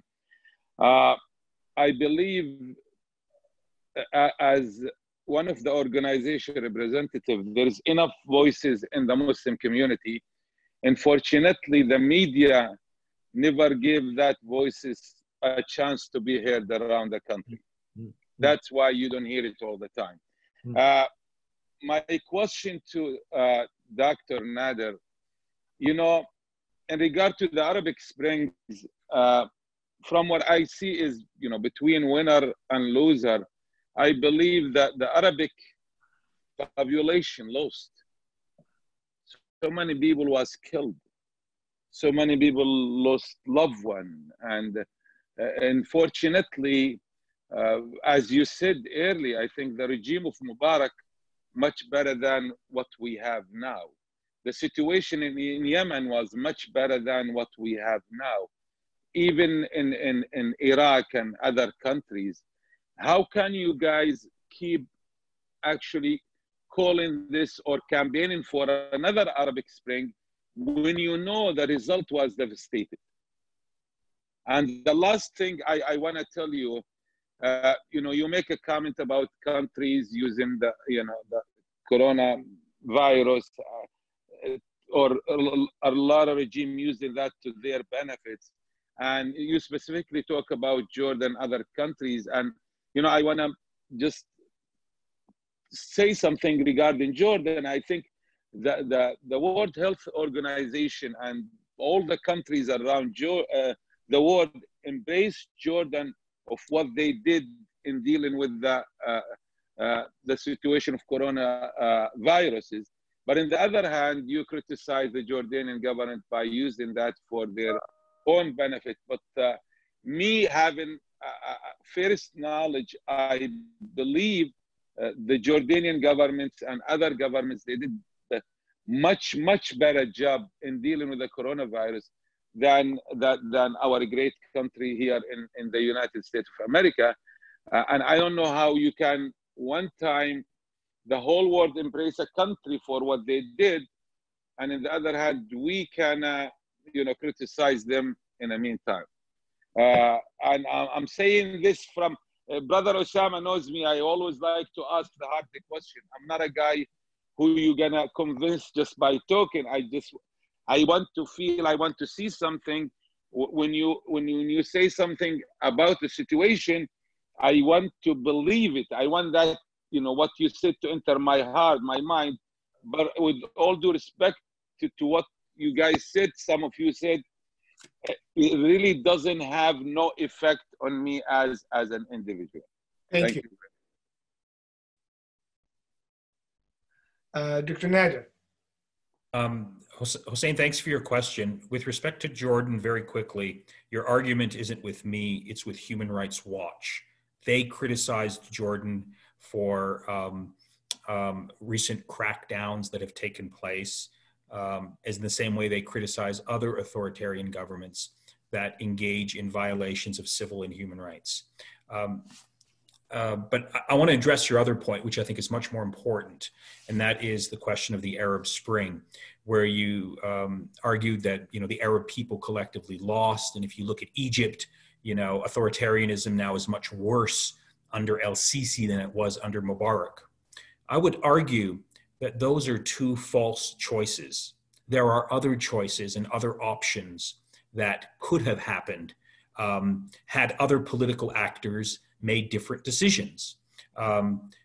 Take a look at the case of Tunisia. I think Tunisia is much better off now, and Tunisians are much better off under the current political order than it was under Ben Ali.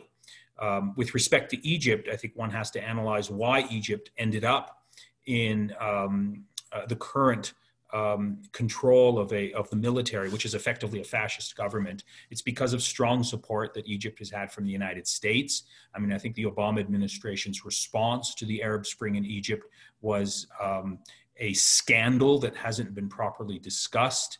Effectively, the United States embraced the coup that took place.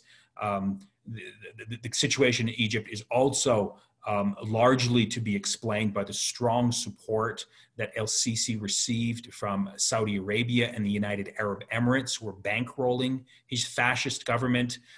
Yes, the Muslim Brotherhood also made a lot of strategic mistakes. There could have been other outcomes, but I think it's very dangerous to say that the only option that Muslims have or that Arabs have is either we accept the authoritarian status quo, or it will get much, much worse. Let's just try and live with the despots and the political tyrants that are ruling over us. You know, the fundamental core of the Arab Spring was about dignity, about karama. People don't want to live as second-class citizens anymore. We have a lot of smart, educated, worldly and sophisticated people, many of them young people, who aspire to a better standard of living. And those uprisings made sense. Those uprisings are going to come back again because the underlying sources of the instability that produced those uprisings are still there. In many ways, they've gotten worse. I think the big challenge for conscientious Muslims, for ethical Muslims, is to think about the lessons and the mistakes that were made in these different uprisings and try and learn from those mistakes. So the next opportunity that presents itself, there will be better options that can be exercised that could lead these societies forward in a better direction, where people can live as, you know, as citizens of their societies and not just subjects to the whims of their rulers. Thank you very much. We had really great, Professor John. Very briefly, I think that what Nader said, I think, really puts it into perspective. And I want to be very clear on something, that the position that I take, and that I would even say that Nader does because I know his work and follow it very closely.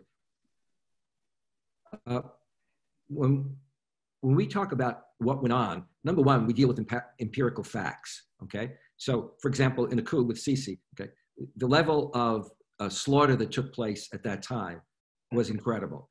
The numbers of people that were imprisoned and continue to be added to the prison. The fact that it's not just that those people were put aside, but now you can, for almost anything that you say of any kind of criticism, you can be imprisoned there, just as can occur in Saudi Arabia. Okay, that's one. And we reflect the very people that we do research on and that we talk to in the background. So before the, you know, during Mubarak's days and before Sisi took over, you know, after Morsi was elected, et cetera, you know, for many of us, we go there, we're in touch with with people, and we know, a generation that is dissatisfied, and it's just a matter until there is an explosion. Now, what rulers want to do is simply, and it's understood, exactly what the Israelis do with the Palestinian issue. They put the lid on, we put it on the pot, we shut it down completely. The only problem is that after a while, that will build up. And if it builds up enough, it will blow off. And that's what happened before.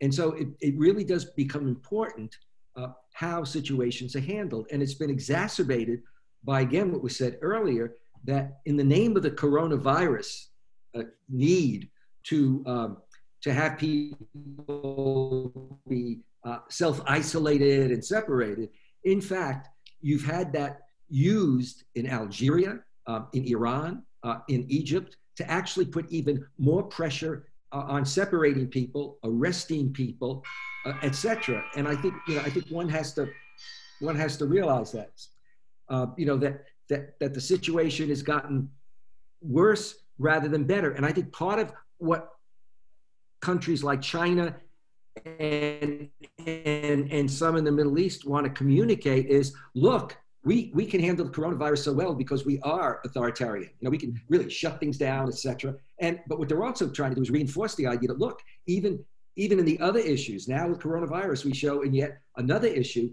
that we're able to control what goes on in our country and the attitudes, of our people. And I think that, this can backfire. And I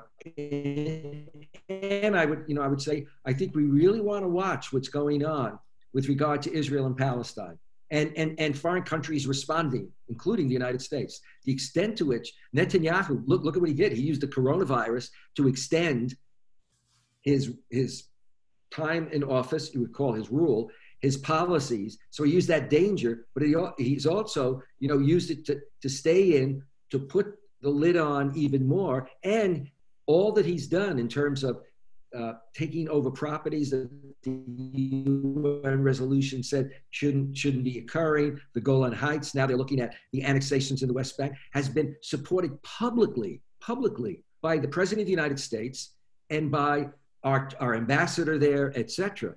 So you're looking at a move that continues to, in effect, redefine a greater Israel in greater and greater ways and marginalize and shrink Palestine. And I think that's an issue that one wants to say, where's the OIC?